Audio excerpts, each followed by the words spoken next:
Niin, nyt ollaan täällä Pekan Niksinurkassa. Eiks vaan? Moro. Tuusulassa. Suomen Tuusulassa. Mikäs meillä on agendana tänään? Tänään tultiin tämmöiseen kohteeseen, missä on tiilikatto ja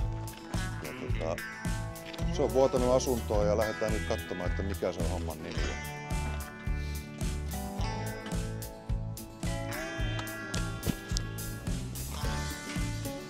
Nyt tultiin tiilikattokohteeseen, missä on vuotanut asuntoon taas kerran vettä.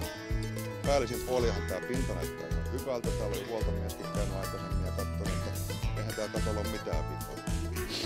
Nyt kun rupeaa kattoo ympärilleen, niin onhan tää jo vähän pinta lähtenyt jo rapautumaan. Tästä tiilen pinnoite on lähtenyt jo kävelee ja se melko varmasti se kiviaines löytyy tuolta koulusta.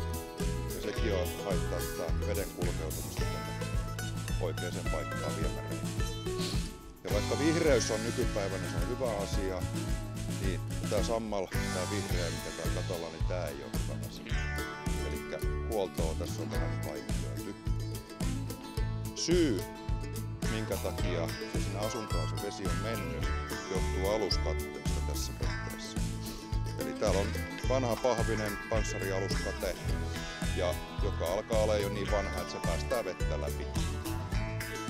Haluaa luotettavasti korjata, niin ei ole mitään muuta vaihtoehtoa muuta kuin uusia aluskatetta myöten.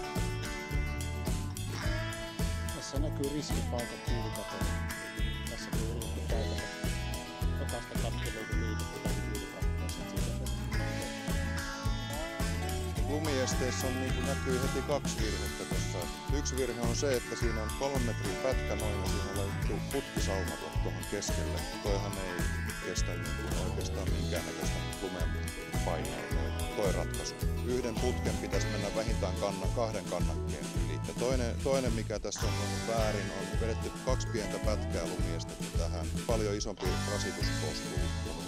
Pienelle pätkälle koostuu liian iso lumikuorma.